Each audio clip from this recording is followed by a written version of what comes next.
As mudanças climáticas estão atingindo em cheio a população mais pobre do mundo. E os países mais afetados são justamente os que menos poluem.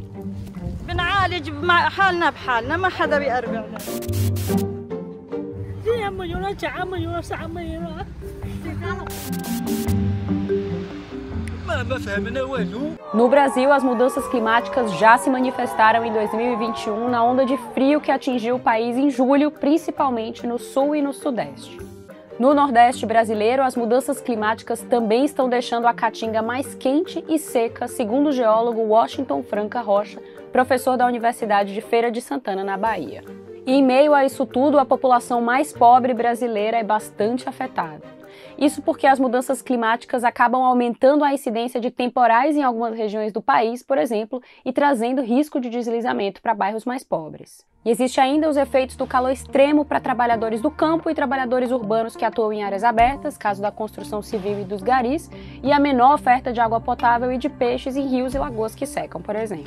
A época de chuvas mais curta prejudica ainda a produção de pequenos agricultores e favorece a ocorrência de queimadas, que até o dia 1º de agosto deste ano registraram uma alta de 5,8% em relação ao mesmo período do ano passado. Em junho, durante uma onda de calor que atingiu Nova York, cientistas constataram que as ruas de áreas mais pobres da cidade eram de 3 a 10 graus mais quentes que as de outros bairros. And many people take medication here and they can't sustain themselves outside for any length of time.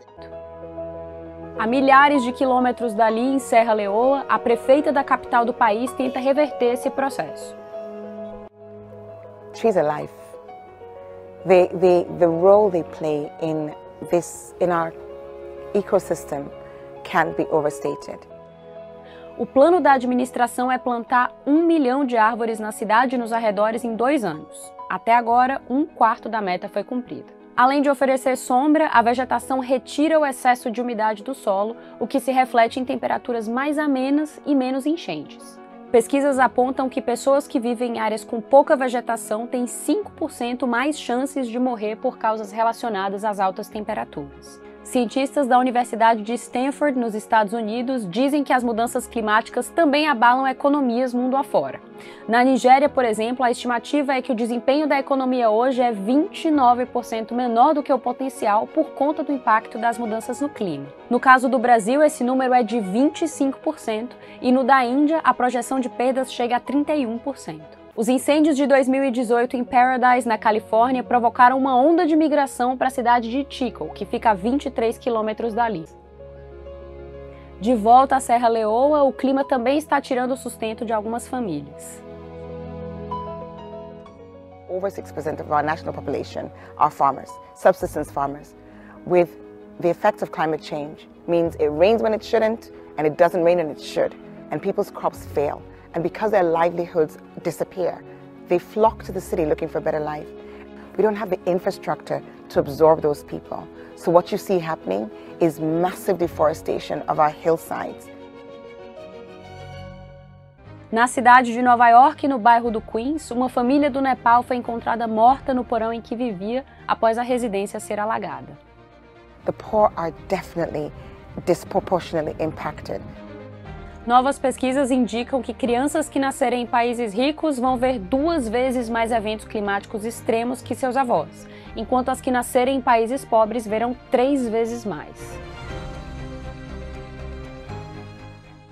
Today, you have a much higher chance of being born in a low-income country or lower middle-income countries. About 2/3 of all children born today are born in low and lower middle-income countries, and these are exactly those regions which are hardest hit by climate change. And they play the least role in many ways in contributing to this crisis. Eu fico por aqui. Os climas. Vimos aí, né, um curto documentário falando sobre o clima, o que vem acontecendo com ele, né, ao redor do mundo, mas isso aí vai ser um assunto, né, para a gente falar um pouco mais sobre as consequências das mudanças climáticas numa aula mais para frente. Mas aproveitando, fica como introdução para essa nossa aula, para conhecer os tipos de clima que a gente tem aqui no nosso Brasil, tá? E em virtude da extensão territorial do Brasil, por ele ser muito extenso, né? muito grande, o clima brasileiro ele acaba possuindo grandes variações, né? Somos um país continental, com extensões continentais, então não tem como ter só um clima só no país todo. Então possui essas grandes variações, né? Sendo elas principais o clima equatorial, né? Vamos ver aqui, ó, o clima equatorial, temos o clima tropical, temos o tropical de altitude, o tropical úmido, né? O semiárido e o subtropical. Aí eu coloquei aqui, ó, uma imagem aqui para você ver como é que ele se distribui, né? E aí, se você observar ali, tem o que eu acabei de falar agora, o clima equatorial, o tropical, o semiárido, o tropical de altitude, e aí tem um ali que está escrito tropical atlântico, que é o mesmo nosso clima tropical úmido, né? Tropical atlântico, tropical úmido, quer dizer que ele fica ali, ó, no litoral do nosso país, né? Ele fica ali no litoral do nosso continente ali, então ele acaba sendo um clima realmente mais úmido, né? Ou atlântico. E por fim, na parte de baixo ali, em azul, nós temos o clima subtropical. E o que a gente vai falar agora de um por um sobre esses climas aí. Vamos lá. Vamos começar pelo clima equatorial. Esse clima, olha só que interessante, a geografia é legal porque alguns termos, se você parar para analisar o que está falando, você acaba chegando à conclusão e ao seu conceito.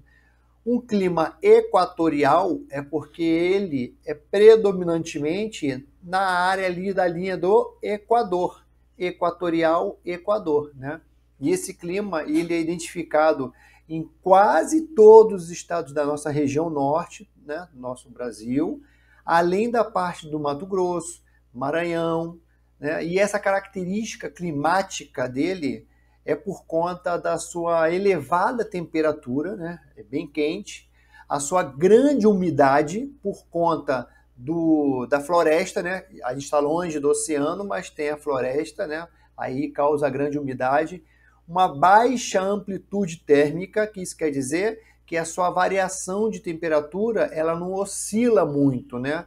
Amplitude, isso aqui, ó, térmica, né? Então a baixa amplitude é que a temperatura ela varia pouco, variando aí entre 24 graus a 26 durante o ano, ou seja, a temperatura quase é a mesma, certo? A quantidade de chuvas lá é abundante por causa da floresta amazônica, né? E óbvio, e é a floresta amazônica que sofre influência desse clima, tá? Então isso aí é o nosso clima equatorial, para você fazer as suas anotações aí das suas características. Próximo clima nosso aqui, temos o clima tropical. Aqui, ó, apontado aqui pela seta aqui, ó. Ela é influenciada, né? Aliás, ela influencia, né, grande parte, né, do nosso país. Por que tropical? Porque é uma boa parte do nosso país que está entre os trópicos, né? Na parte de baixo aqui, passando ali por São Paulo, nós temos ali o trópico de Capricórnio, e lá em cima, né, já ali passando pelo México, ali, pela América do Norte, nós temos ali o trópico de Câncer. Então, entre os trópicos, ele acaba sendo tropical. Até por isso que nosso país é chamado de um país tropical, porque a sua maior parte está entre os trópicos, certo? Então vamos lá.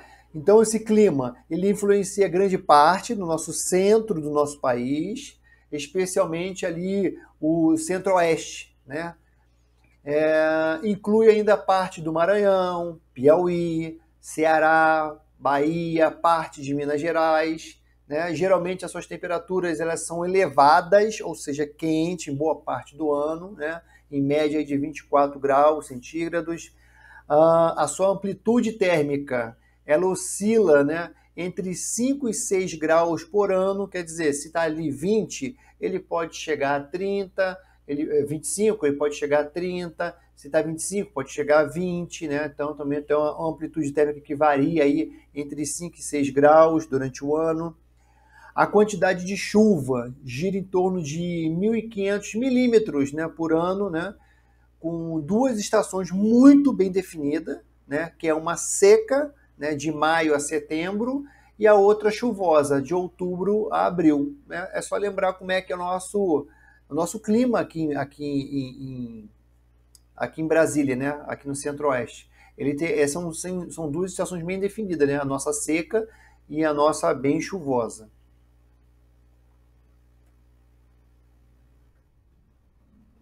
Clima tropical de altitude. Olha a seta também apontando ali, azul ali, tá?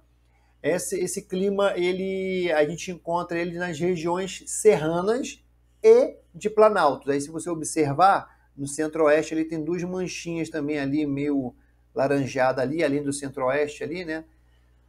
Além do Sudeste, né? Nós temos ali duas manchinhas ali que são áreas de planaltos, né? Mas ela predomina geralmente, a sua maior parte, na região Sudeste, né? Nessa localidade, nós temos uma baixa também amplitude térmica, certo? Ela não varia muito a temperatura, oscilando aí entre 17 graus e 22 graus, e a quantidade de chuva é de 1.500 também milímetros ao ano também. Essa é a característica do clima tropical de altitude. Clima tropical úmido, lá no litoral. Ó, aquela faixa vermelha lá, sendo apontada pelas três setas lá. Ela acontece principalmente no litoral oriental, certo? E no sul, ali pegando parte do sul do Brasil. E a sua característica principal é a alta temperatura, né? Ainda bem, beira de praia, quanto mais quente, melhor para poder aproveitar, né? E um grande teor de umidade, por conta da proximidade do oceano, né? Aí ele sofre o fenômeno chamado maritimidade, falamos na outra aula. As temperaturas médias aí, anuais giram em torno de 25 graus, né? Uma temperatura boa para pegar uma praia. E os seus índices pluviométricos, né, de chuva varia entre 1.200 e 2.000, né? Dependendo da época da estação do ano ali, ele chove pouco, ou então ele pode chover bastante.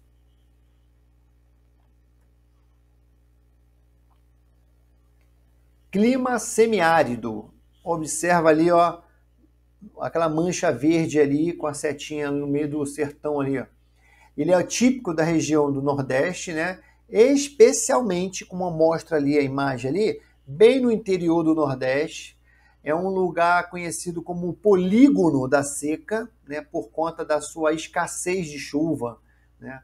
Enquanto nas outras regiões chove aí de 1.200 até 2.000 milímetros por ano, a sua média anual ela é inferior a 750 milímetros de água, né? Além disso, essas 750 milímetros de água ainda são mal distribuídas. Ela apresenta temperaturas elevadíssimas o ano todo, né? A média anual aí varia entre 26 e 28 graus, sem falar da sensação térmica, né? Que vai muito além disso aí. E como eu falei, né? As suas chuvas são escassas, né? São bem escassas, né? Diferente das outras regiões que chove bastante, ela chove pouco e além de chover pouco, é mal distribuído dentro daquela região, dentro daquele polígono ali, ó, o polígono da seca. Então, isso aí é o nosso clima semiárido, típico do nosso sertão nordestino. Clima subtropical. Subtropical. Lembra que eu falei que o clima tropical é porque ele estava entre os dois trópicos? Aqui, mais ou menos, aqui na altura de São Paulo, passa o Trópico de Capricórnio, e lá na América do Norte passa o Trópico de Câncer. Esse é clima subtropical porque ele acontece abaixo do trópico, abaixo da linha do Trópico de Capricórnio, né? E esse clima, ele acontece somente na região sul do nosso Brasil, né? A sua característica climática, ela é totalmente diferente do resto do Brasil, né? As suas médias anuais de temperatura giram em torno de 18 graus, quando está uma temperatura boa. Aqui ele sofre uma alta amplitude térmica ele faz muito frio, temperatura baixa, mas também faz muito calor, né? Eu tive a oportunidade de morar em Porto Alegre, que está ali naquele medo azul ali. No meio do ano chega a fazer temperaturas negativas e chega a dezembro, né? Novembro, dezembro, janeiro, a temperatura lá é 40 graus, com sensação térmica até de 45 graus. Então, a amplitude térmica dela é muito alta, diferente da Amazônia, que é pouca, né, que é baixa. Aqui no sul, a amplitude térmica é bem alta. As suas chuvas, elas são bem distribuídas, né? E, diferente lá do sertão nordestino, que chove abaixo de 750 milímetros, né? Aqui chove 1.250 a média, né, por ano, 1.250 milímetros de chuva por ano. Então, para você ver como realmente lá no sertão nordestino, lá no clima semiárido, é muito seco, né? E aí você vê, né? Aqui embaixo é frio, mas tem amplitude térmica alta. Aqui em cima é quente, mas a amplitude térmica é baixa. Então, essas características são importantes para a gente saber para a nossa prova. Beleza? Então, assim, aqui fica a nossa aula falando sobre os tipos de climas do Brasil. Então, você veja, reveja e escreva, faça suas anotações, né, das características principais do clima equatorial, do clima tropical, do clima semiárido, do clima tropical de altitude, do clima tropical úmido, né, ou atlântico, e do clima subtropical. Se na prova vir um mapa, aí você, só com as suas nomenclaturas, você já mata já onde é que está cada clima. Você só precisa saber das características, né? Onde chove mais, onde chove menos, onde a amplitude térmica é maior e aonde que ela é menor. Essas características principais aí que vocês precisam saber para a nossa prova. Beleza, galera? Por aqui eu vou ficando por aqui pela essa quinta aula e já engatado aqui, já vou começar a produzir a nossa aula número 6, ok? Um abraço aí, bom estudo aí para vocês.